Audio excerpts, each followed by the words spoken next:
Hey, welcome back to CrossTalk podcast. I'm Tomoya. Hi, I'm Andrea. We got a two great listeners' request for today's episode. Oh, I'm excited. One today is about elevator manners. That's interesting because it's cultural. And then another is a small question about business English. The first topic came from Yuko Mama. So regarding escalators, we were talking about escalator manners. Yeah, a while ago, right? While ago. A few episodes ago, yeah. Even in Sendai, posters recently put up saying, please stand on both sides. Do not walk on escalators. By the way, ain't the rules inside of elevators different between overseas and Japan? Probably. She continues, when I was attending school in Melbourne, there was always small talk or simple conversation between strangers in the elevator.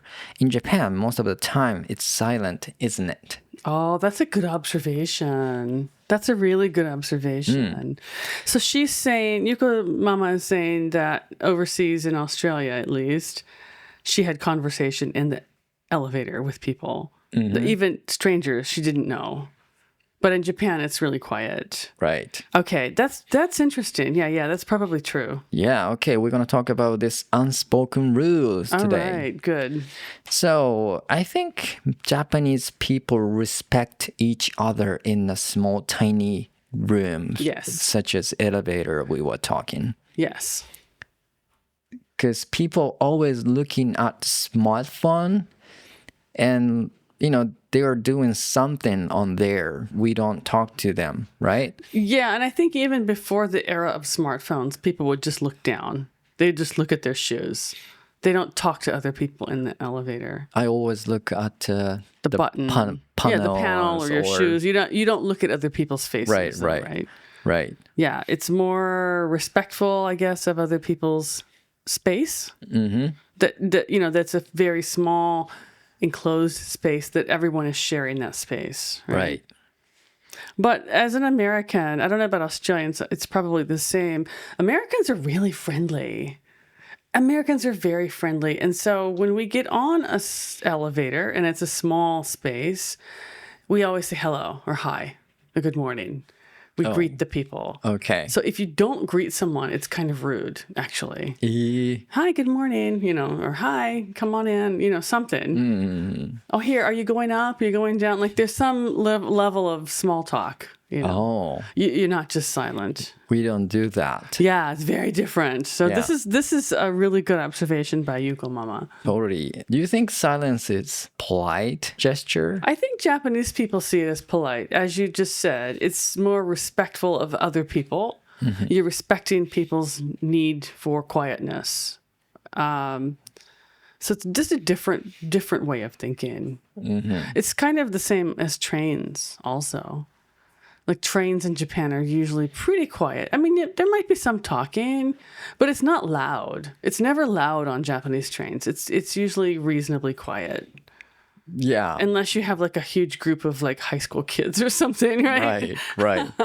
I see young students listening music on their phone. Yeah. He didn't use any earphones or headphones. Really? I'm surprised no one scolded the student. That's not very Japanese. Yeah. Yeah. In America, I think the trains are noisy. People don't make conversation with strangers, but they're very noisy when they're talking to their own friends. And also, like in New York, there's a lot of people performing on the trains. There's people trying to be discovered. So they'll be singing Broadway musicals, or some people are dancing or, performing inside the train. It's probably very annoying.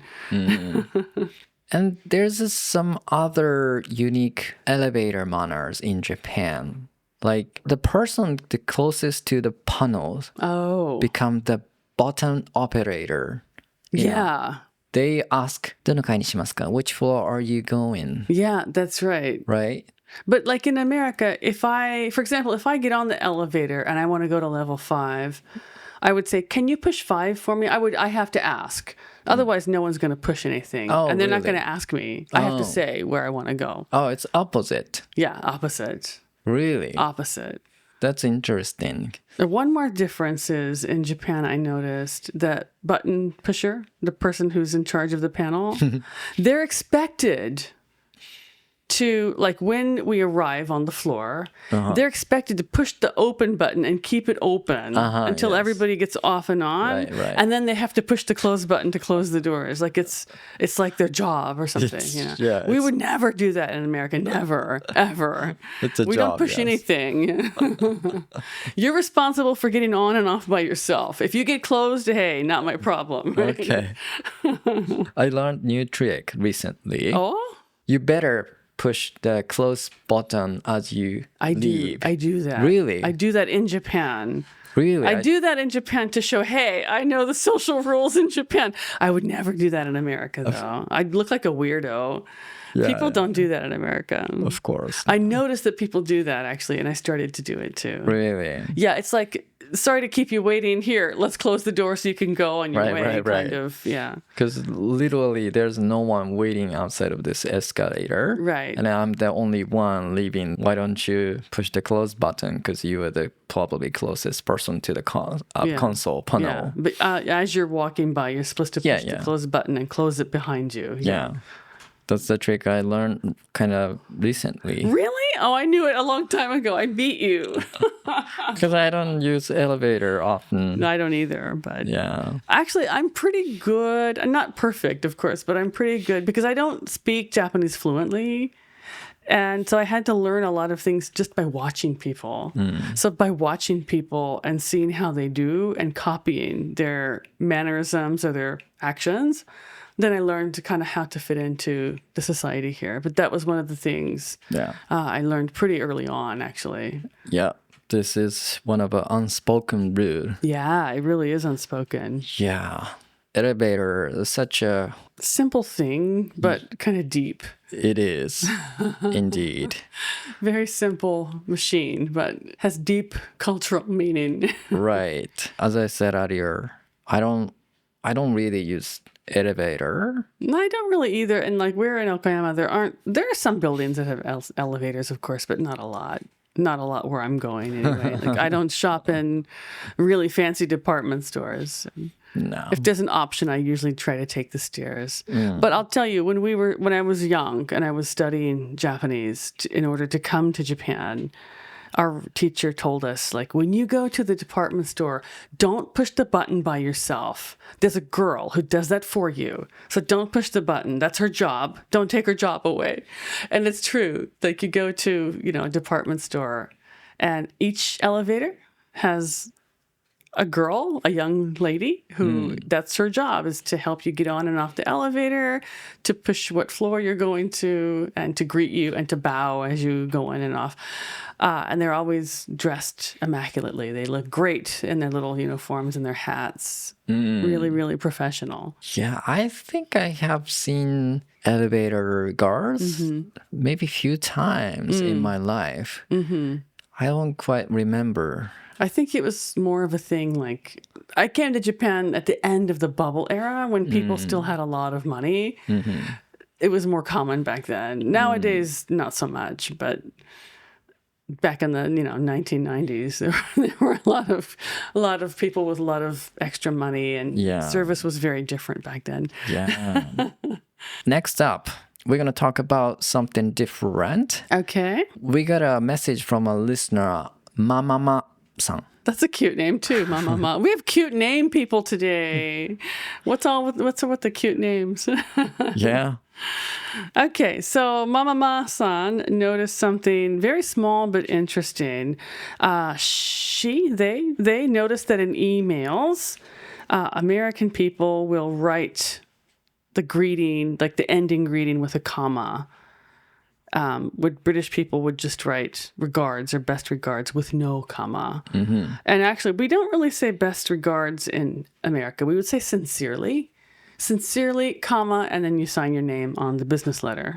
Or if it's an email, you put your name in the email. Right. But in England, they use regards or best regards and then no comma. And I think Mama-san wanted to know why. What's the difference between comma in America and no comma in Britain?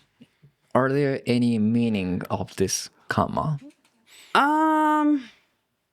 So I did a little bit of research because I am American and I am Not a British person. no, but also like I follow the rules like for grammar. I'm a very good writer and I write according to the rules. I would always use a comma because that's what I learned and that's our style.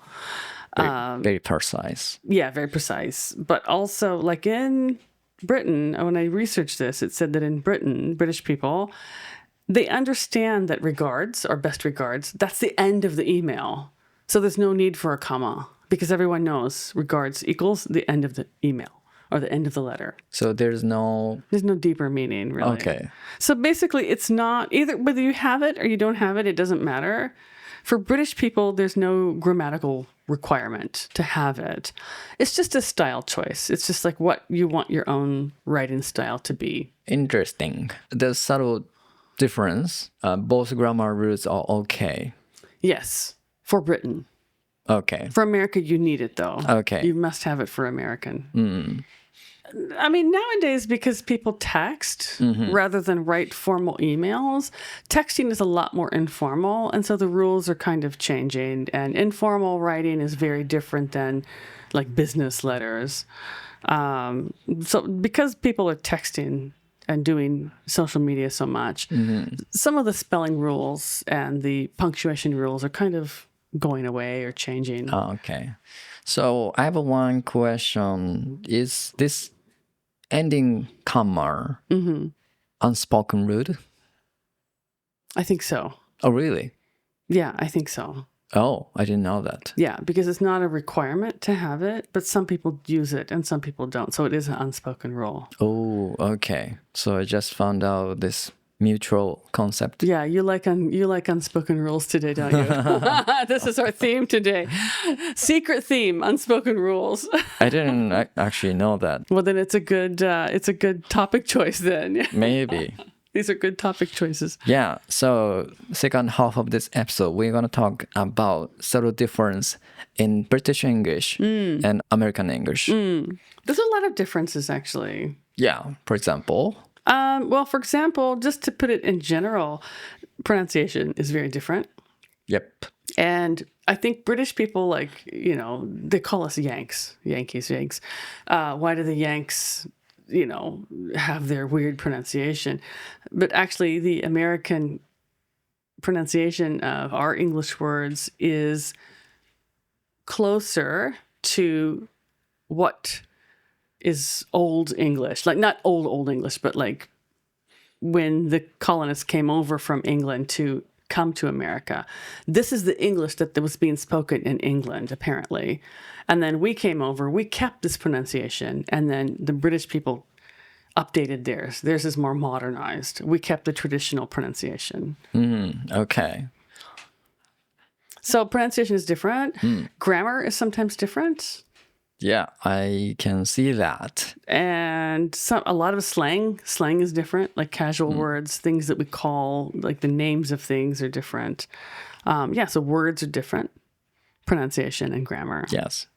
You were talking about the American kept the original pronunciations, spelling as well? Spelling, no. I don't know Okay. about. I don't know about spelling, but pronunciation. Spelling, I don't know about. I thought it's opposite. British people kept their original pronunciation, but American changed their English pronunciations. Well, but probably some things are updated in each country, but if what I read was true, then the American pronunciation is more like the traditional pronunciation. Okay. And the British is more modernized. Yes. If that's true. I don't know if it's true. Yeah. My first sensei was English guy. Right, from England. From England. I didn't really pay attention where he's from and then what was the British pronunciation at the time. But as I get older, you know, I tend to use this British spelling. For example, color, COLOUR. Oh, right. So the British has the extra U. Yes. Sometimes the British also, they Today I was teaching a class in the morning, and it was an advanced level class. And one of the words in our text was center, but it was from a British newspaper, and it was spelled CENTRE. Yeah. And in America, we would spell it TER. CENTER, Yes. right? So that the last two letters are flipped around, right? Yeah. That's also a common spelling difference. Right. So you can easily find out who this guy from spelling, right? Yeah. Well, not necessarily, because the Canadians sometimes use the British spelling, Oh, really? because Canada is a Commonwealth country, even though it's in North America. Ooh. So Canada's interesting because Canadian English and American English are usually pronounced almost the same, but the Canadians follow the British spelling. Oh, that's interesting. Yeah, it is. So they have a mixed culture. Kind of, yeah, they kind of do. Because they're a Commonwealth country, as are Australia and New Zealand. So Australia and New Zealand also use the British spellings. Yes. Yeah. And the most common thing of this British pronunciation is schedule. Schedule, yeah. Yeah? Do you know what schedule is? Let's see how many listeners can guess. What is a schedule? Can you tell us I'll tell you the answer. Yeah, in America we say schedule. Yeah, it's a Schedule. totally different pronunciation, right? Yeah, yeah. I found different pronunciation this morning. Oh, this morning. Okay. Let me say it. Advertisement. Ooh, yeah. Advertisement. Advertisement. Sorry if my pronunciation is wrong. No, it was fine. It was good. I just learned it. Advertisement. That's perfect. Yeah, advertisement. Yeah. So in America, we would say advertisement. Yeah. Same word, same spelling, just the stress is on a different part of the word. Advertisement. Advertisement. There's another word like that where it's the same language, same word, same spelling, but the pronunciation is different. What's that? Adumi hoiru. In English, British English, aluminium. Aluminium. And then Americans will say aluminum. Aluminum. Aluminum. Aluminium. Adumi hoiru. It's a very popular one. Yeah, there's some really interesting pronunciation differences. Yeah. Yeah. So I had a problem, actually. Not really a problem, but when I first came to Japan, I was very young, early 20s, like 21 or 22. And I had to live, I was a study abroad student. I was an exchange student. I had to live in a dormitory with a bunch of other British people. And they used British words, British slang. And sometimes I didn't know what they were talking about exactly. So some of the words were like biscuit. They would say biscuit. And I thought they meant like, you know, when you go to KFC and you get the bread biscuit that's not sweet. It's just like a chunk of bread. That's what a biscuit is for me, because I'm American. For British people, biscuit is Cookie. a cookie. Right? I'm like, why don't you just say cookie? Also, the other one that threw me, they would say, like we go to McDonald's or something. I order fries. Fries, yes. Japanese order potato fry or fried potato. Fried potato, yes. What do British people order? I think they say chips. Chips. But chips for an American is a potato chip, like a Calbee potato chips, right? Oh. That's a chip for me. Okay. Right? But for British people, a potato chip is a crisp. Crisp. So all the names for everything is completely different. It's very confusing. Yes. It is confusing. And then even in Australia, wording can be different, depends on where you are. Oh, really? There's many people in Sydney came from other countries. Oh, okay. Right? So Vietnamese, Chinese. Okay. Lots of different immigrants. Different, yeah. So, for example, the place I worked longer period of time in Australia, half of the staff were from Australia, I think. Okay. And some immigrants in the kitchen, and then I was one of them. Okay. And then the head chef was the Australian. Okay. And she used Australian language, Australian wordings. Okay. Like chips. Chips. Okay. Yeah. For potato fry. For a potato fry or something. But when you work in a different kitchen, they use French fries. Yeah, that's an American thing too. French fries. Yeah, because they're not Western chef there. Oh, okay. Yeah, we say French fries in America too. But French people don't like that. They're like, that's not French. They're not French. They're from Belgium, by the way. But French people are like, don't call it a French fry. That's not what it is. Yeah. But we do call them French fries in America too. So a while ago, we were talking about elevators in the first half of the episode. That's another different word in British English, right? Oh, yeah. In a British English, people say lift for elevator. Okay. I think I could kind of figure it out when I was living with my British dormitory mates because of the context. Like we would go to a department store and they would be talking about taking the lift. And because there's an elevator there, okay, I could figure out they were talking about a lift. But if I didn't have a context, it's a bit strange. I wouldn't know. Yeah. Yeah. Speaking of a department and lift, which is elevator, you might see ground floor. Oh, yeah. In the department. Yeah, that's confusing. Ground floor is the first floor in American language. Yeah. Right? Ground floor or first floor, yeah. Yeah. First floor is the second floor in a British English. Oh, really? So what's the bottom level on the surface of the ground? Yeah. It's a ground floor. Ground floor and then first? First floor. But in America, that'd be second floor. Right. Oh, that's confusing. Second floor is the third floor. Okay, so they're like one, there's a stagger of one. Okay. Okay, we are figuring out what do you say about basement. It's the same. It's the same. Yeah, basement is basement. That's the underground level. Underground level, yes. Right. So I think Japanese are following American rule. Japan has their own. It's just 1, 2, 3, 4, 5, right? It's more logical. 1回、2回、3回. Yeah. That's just normal. That's just common sense. Okay. Yeah, I guess that would be more like the American. But... I want to mention one more thing. Okay. So American people say thank you. Yes, thank you. But Australian people say cheers, mate. Cheers, mate. Okay. British people say cheers, mate. Yeah, mate. Oh, mate and mate. Okay. Yeah, but Aussies say mate. Okay. Cheers, mate. Okay. Every time you did something to your coworker, friends, they would say cheers, mate. Okay. Cheers, mate. Okay. This is actually, for Americans, this is very weird.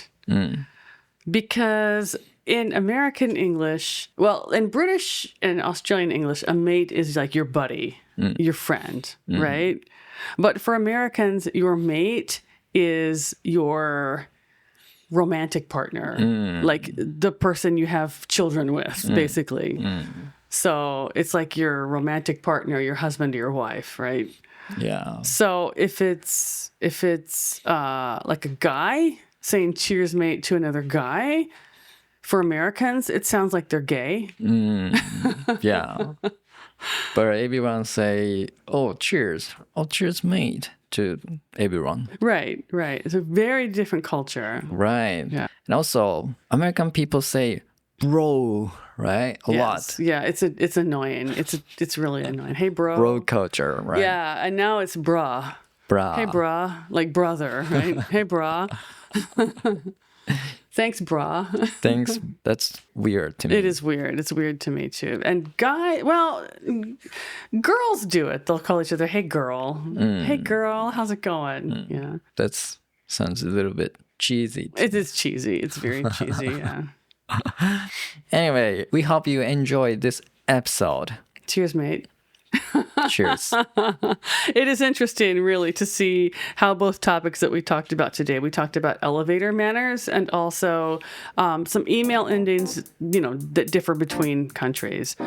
These points show the tiny details that really show how different and how deep people's communication can be. Yeah, and we are always looking for new episode ideas. What would you like us to talk about next? Right, so if you have any ideas, please let us know.